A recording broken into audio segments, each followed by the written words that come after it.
Let's start our new सब topic today जो कि है प्रोटीन्स। अब प्रोटीन्स बोलूं या एट दिस पॉइंट इसको मैं फर्दर सिंपलर टर्म में अगर मैं बोलूं तो पॉलीपेप्टाइड कह सकता हूँ। ठीक है, मतलब अगर मैं यहाँ प्रोटीन्स की बात करूँ इसका मतलब मैं पॉलीपेप्टाइड की बात करूँ।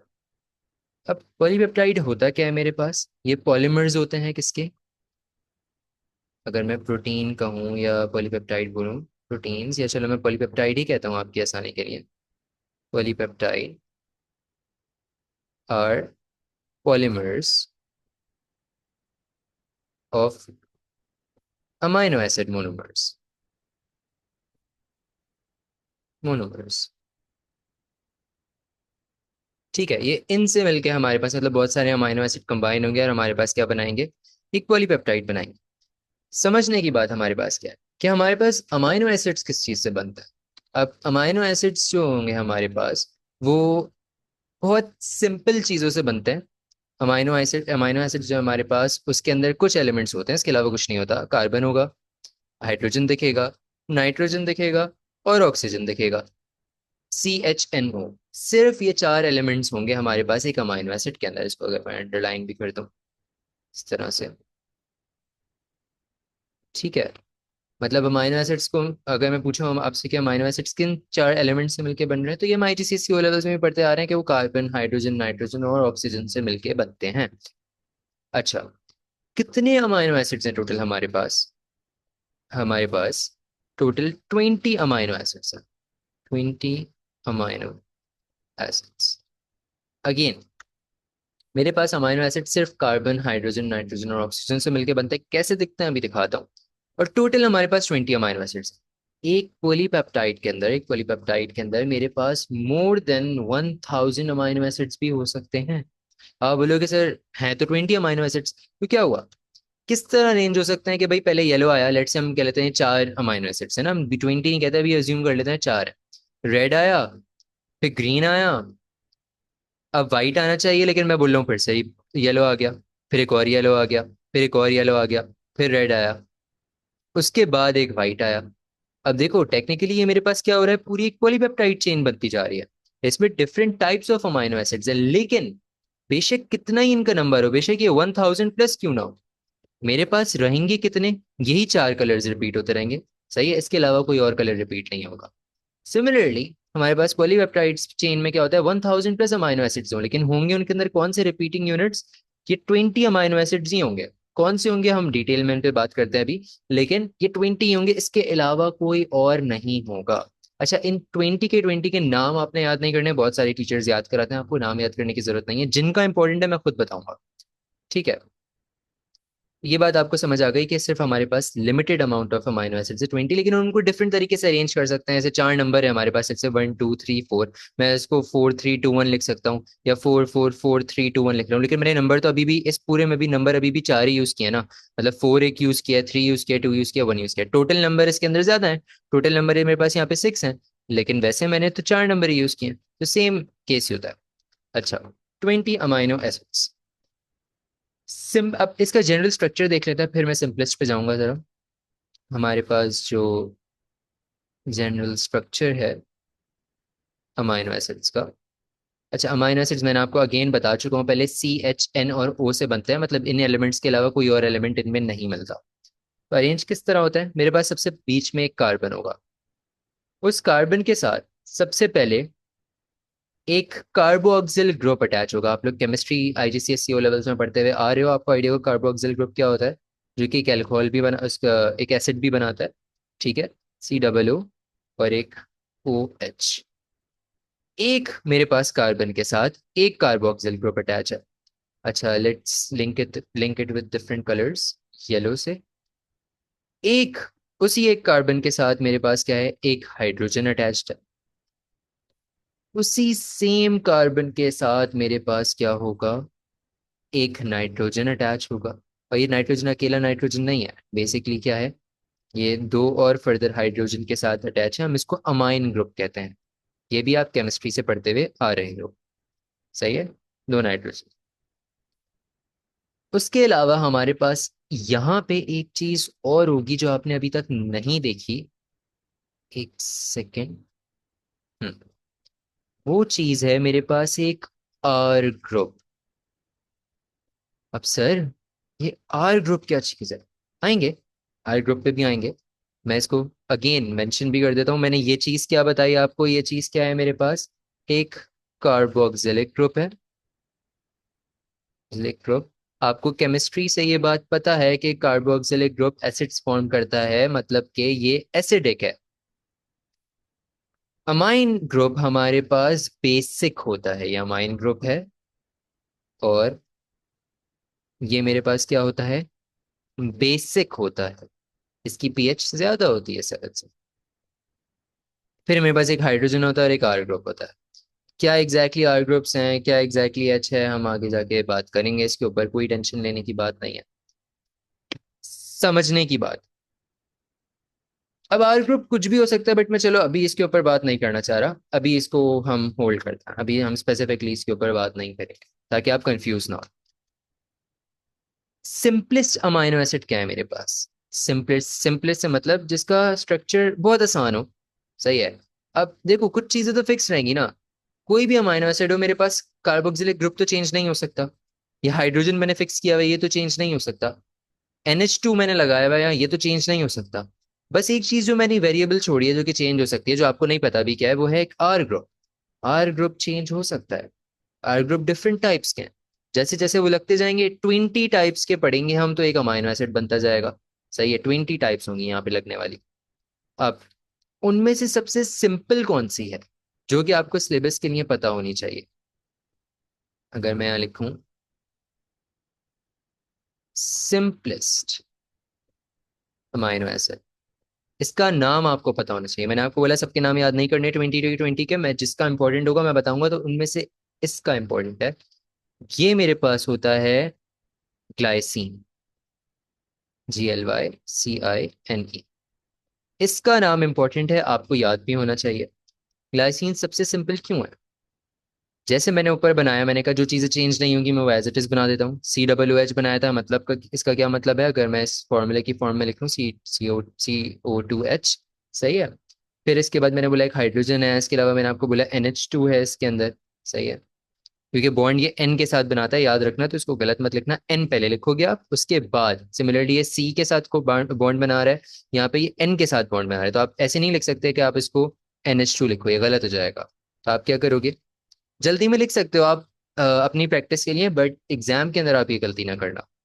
यहाँ पे आप लिखोगे N पहले, उसके बाद फिर दो हाइड्रोजन है तो H2। सही, कॉज इसका बॉन्ड किसके साथ है? नाइट्रोजन के साथ। सिंपलेस्ट है, सिंपलेस्ट है इसका मतलब क्या है? इसके अंदर सबसे सिंपल चीज अटैच हुई हुई है, कोई कॉम्प्लेक्स फॉर्मूला आर ग्रुप नहीं है। सिंपल सा एक हाइड्रोजन है। जी हाँ, एक हाइड्रोजन। ये मेरा आर ग्रुप है। इसके अंदर आर ग्रुप चेंज हो सकता है, आर ग्रुप क्या है हम आगे जाके उसके ऊपर बात करेंगे, बट फॉर नाउ आपको बस ये समझना है कि आर ग्रुप कोई भी एक चीज हो सकती है। और यहाँ पे मेरे पास आर ग्रुप सिर्फ एक हाइड्रोजन है, तो इसी ने इसको सिंपल बनाया। इसका मतलब कि सारे 20 अमाइनो एसिड्स जो है मेरे पास, वो डिफर किस चीज की फॉर्म में करते हैं? आर ग्रुप की फॉर्म। यहाँ मैं लेट से मैं, अब मैं बल्कि कुछ भी नहीं बोल रहा, बट चलो मैं यहाँ पे CH3 लगा देता, अज्यूम करता, एक नया अमाइनो एसिड बन जाता। मैं यहाँ पे लेट से कुछ और लगा देता, कुछ भी लगा देता, जैसे मैंने यहाँ हाइड्रोजन लगाया तो एक ग्लाइसिन बन गया। ठीक है, तो मतलब जैसे जैसे मैं इनके उसके ऊपर के आर ग्रुप्स चेंज करूंगा, मेरे पास क्या होगा? एक डिफरेंट अमाइनो एसिड बनता जाएगा। और 20 ही हैं हमें जो पढ़ने हैं, 20 स्पेसिफिक हैं। इसके अलावा कोई आर ग्रुप इसके ऊपर अटैच नहीं हो सकता। आर ग्रुप स्पेसिफिक हैं 20, उनमें से एक मैंने आपको बता दिया अभी के लिए, ग्लाइसिन। आगे कोई और इंपॉर्टेंट होगा तो मैं बताऊंगा। इसका फॉर्मूला क्या होता है ग्लाइसिन का? अगर हम टोटल इसका फॉर्मूला लिखें, तो स्ट्रक्चर है ना, तो ग्लाइसिन हमारे पास होता है C2। टोटल आप कार्बन काउंट कर सकते हो, दो कार्बन है। H आप टोटल काउंट कर लो, 5 होंगे, तो C5। ऑक्सीजन हमारे पास दो हैं, O2। और लास्टली N। ठीक है, ये इसका सिंपल सा फॉर्मूला है, C2H5O2N। अगर आपको ये याद नहीं रह रहा तो कोई मसले की बात नहीं है, स्ट्रक्चर तो आपने सिलेबस के लिए याद करना ही करना है, ड्रॉ भी करने को दे देता है। तो आपको अगर इसका स्ट्रक्चर याद हो गया तो आप स्ट्रक्चर ड्रॉ करो, क्योंकि देखो ये वाला पार्ट तो सेम है। ये तो आपको लाजमी याद करना है, डिफरेंट डिफरेंट अमाइनो एसिड्स के लिए ये वाला पार्ट। सही है। तो ये अगर आपको याद हो गया तो आपको पता है ग्लाइसिन कितने से बैच है, आप ये ड्रॉ कर लो और जल्दी से हर चीज काउंट कर लो। दो कार्बन है, ओके फाइन। कितने का? 5 हाइड्रोजन है, ओके फाइन। 2 मेरे पास ऑक्सीजन है, ओके फाइन। एक नाइट्रोजन है, ओके फाइन। सही है। ये रहा वो एक नाइट्रोजन। तो एज सिंपल एज दैट। अब हमारे पास जो अमाइनो एसिड्स हैं वो प्लाज्मा में भी एग्जिस्ट करते हैं, बट प्लाज्मा में थोड़े डिफरेंट फॉर्म में एग्जिस्ट करते हैं। एक अमाइनो एसिड बना हुआ है ना, लेकिन ये प्लाज्मा में थोड़े डिफरेंट फॉर्म में एग्जिस्ट करते हैं। चेक करते हैं कैसे एग्जिस्ट करते हैं। हम बोलेंगे इसके अंदर के अमाइनो एसिड्स इन प्लाज्मा। अब यार प्लाज्मा में कैसे एग्जिस्ट करता है? नॉर्मल स्ट्रक्चर वापस से बनाऊंगा। अगेन आर ग्रुप में मेंशन नहीं करूंगा क्योंकि अभी आपने उसके ऊपर मुझसे बात नहीं करनी है, वेट करना है आपने थोड़ा। आर ग्रुप मैंने आपको बोला कुछ भी हो सकता है। मेन चीज़ें जो फिक्स हैं वो ये हैं। ओ एच आ गया, या मैंने बोला नाइट्रोजन के साथ बॉन्ड बनाता है और दो हाइड्रोजन होता है इसमें से, मतलब कि अमाइन ग्रुप है यहाँ पे। एक हाइड्रोजन है और ऊपर क्या है मेरे पास, एक आर ग्रुप है। ठीक है, ये आ गया आर ग्रुप। होता क्या है कि ये जो कार्बोक्सिल एंड है ना मेरा, ये कार्बोक्सिल एंड ये अपना एक हाइड्रोजन रिलीज कर देता है। सही है, आप इसको बेटर वे में कह सकते हो डोनेट कर देता है। इसको इलेक्ट्रॉन की या फिर ऑक्सीजन की डोनेशन की तरह मत समझना कि अगर ये यहाँ से रिलीज कर रहा है या फिर जैसे मतलब हम कहते थे अपने, अगर हम जैसे कोई शेल पढ़ रहे हैं, हम लेट से एक्स वाई जी कुछ है मेरे पास और इसके अंदर दो इलेक्ट्रॉन थे, और अगर एक इलेक्ट्रॉन ये रिलीज कर देगा तो इसके ऊपर पॉजिटिव चार्ज आ जाएगा। हम केमिस्ट्री में यही पढ़ते हैं ना, सही है। इसके ऊपर एक पॉजिटिव चार्ज आ गया, इसके ऊपर एक इलेक्ट्रॉन है किसने दे दिया, डोनर है ये। यहाँ ऐसा नहीं होता, इसको इस चीज से लिंक मत करना। यहाँ इसने जो चीज रिलीज करी है ना, अगर मैं इसको यहाँ से तोड़ के निकाल दूं, ये जो चीज रिलीज करेगा ये एक एच पॉजिटिव रिलीज करेगा। मतलब अपने अंदर से इसने एक पॉजिटिव चार्ज निकाल दिया, ये न्यूट्रल था यानी कि जीरो चार्ज था, और एक पॉजिटिव चार्ज इसने अपने अंदर से निकाला है। जब +1 इसके अंदर से इसने अपने अंदर से निकाल दिया तो इसका चार्ज क्या हो जाएगा, ओवरऑल -1। क्योंकि वापस से अगर मैं इसके अंदर हाइड्रोजन ऐड करूं पॉजिटिव चार्ज वाला, तो अगेन +1 हो गया, अगेन क्या हो जाएगा, न्यूट्रल। बट अभी ये बात समझने की है, इसने अपने अंदर से हाइड्रोजन एच पॉजिटिव निकाला है, तो क्या होगा, ये अपने अंदर से यहाँ हाइड्रोजन को तोड़ेगा, यहाँ से हाइड्रोजन निकलेगा, रिलीज हो गया। ठीक है, और ये हाइड्रोजन फिर कहाँ जाएगा, ये बोलेगा मैं जाऊंगा अमाइन ग्रुप पे। क्यों? अमाइन ग्रुप होता है बेसिक।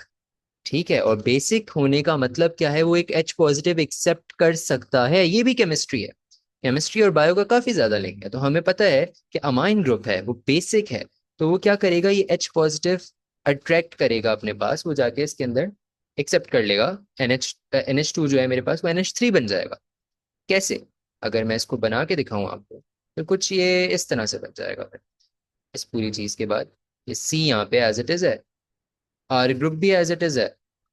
अब यहाँ पे CO2H लिखा था मैंने, लेकिन अब H नहीं लिखूंगा मैं, उल्टा H पॉजिटिव चला गया है तो नेगेटिव चार्ज छोड़ के, ये न्यूट्रल चीज थी भाई, लेकिन उस पे से अगर एक पॉजिटिव चार्ज निकाल दिया तो नेगेटिव चार्ज रह गया, ताकि वापस अगर H पॉजिटिव आएगा तो न्यूट्रल हो जाएगा अगेन। एक नेगेटिव चार्ज आ गया इसके ऊपर। Similarly hydrogen as it is है यहाँ पे। इधर क्या होगा, इधर NH2 था सुकून से पहले, लेकिन अब क्या हो जाएगा, NH3 हो जाएगा, क्योंकि एक हाइड्रोजन क्या हुआ है और ऐड हुआ है, और प्लस ये भी न्यूट्रल था, जीरो था, लेकिन इसके अंदर एक और +1 डाल दिया मैंने हाइड्रोजन का, तो क्या हो जाएगा, इसके ऊपर नेट चार्ज क्या हो जाएगा, +1, या फिर सिर्फ प्लस आएगा। समझ आई ये बात? इस चीज को कहते क्या हैं, इसका नाम क्या है, इसका नाम, अभी एक आयन फॉर्म हो गया ना, राइट? यहाँ पे पॉजिटिव चार्ज है या नेगेटिव फॉर्म है, एक नेगेटिव चार्ज है, मतलब ये अमाइनो एसिड अब एक आयन की फॉर्म में एग्जिस्ट कर रहा है।